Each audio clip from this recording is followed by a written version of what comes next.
አለማዊ ታረቀኝ እባላለሁ። የኢትዮጵያ ደምና ህብረ ሕዋስ ባንክ አገልግሎት የህዝብ ግንኙነትና ኮሚኒኬሽን ስራ አስፈጻሚ እና የኢትዮጵያ ደምና ህብረ ሕዋስ ባንክ አገልግሎት እንግዲህ በተሰጠው ስልጣንና ኃላፊነት መሰረት ደም የሚፈልጉ ዜጎች በድንገተኛ አደጋ ደርሶባቸው ደም መፍሰስ አጋጥሟቸው የደም ሕክምና ለሚፈልጉ እንደዚሁም በወሊድ ጊዜ ደም የሚፈሳቸው እናቶች ይኖራሉ።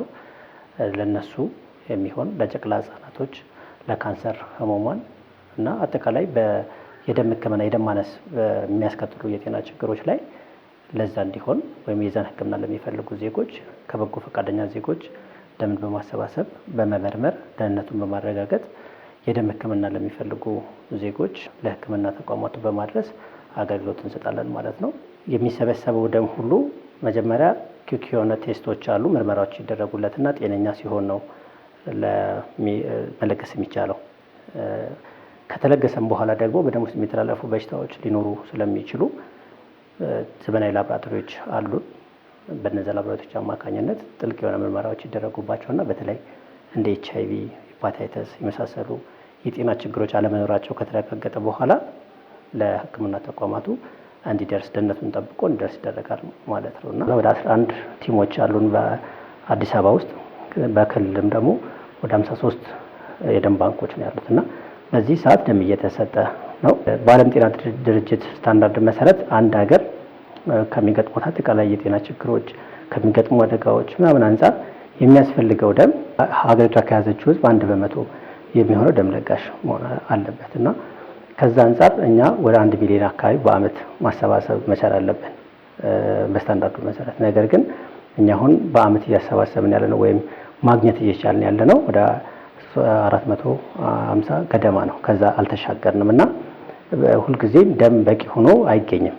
በተለይ ደም መፍሰስ ለሚያጋጥሟቸው ከገጠር ሕክምና ተቋማትን ለማግኘት ወደ ከተማ ለሚመጡ እናቶች በበቂ ደረጃ ሁልጊዜ ይገኛል ማለት አይደለም፣ እጥረቶች ያጋጥማሉ። በተለይ በአጽዋማት ወቅቶች፣ ትምህርት ቤቶች በሚዘጉባቸው ጊዜዎች ደም እጥረት ከፍ ይላል።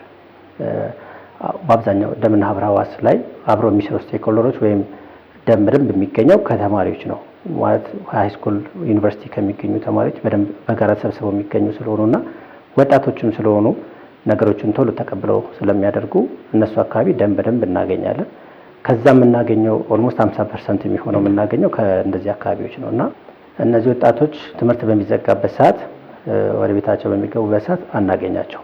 በዛ ሰዓት የደም እጥረቱ ይመጣል እና እኛ በደንብ እየሰራንበት ነው። ከጾም በኋላ የሚለግሱበት ለምሳሌ የኦርቶዶክስ እምነት ተከታዮች ቅዳሜና እሑድ መለገስ እንዲችሉ፣ በሙስሊም እምነት ያሉት ደግሞ ከአፍጥር በኋላ ሁኔታዎች ተመቻችተው እኛም በማታም ቢሆን ኮሌክት የሚያደርጉ አካላትን መድበን ደም እንዲገኝ ጥረቶች ይደረጋሉ።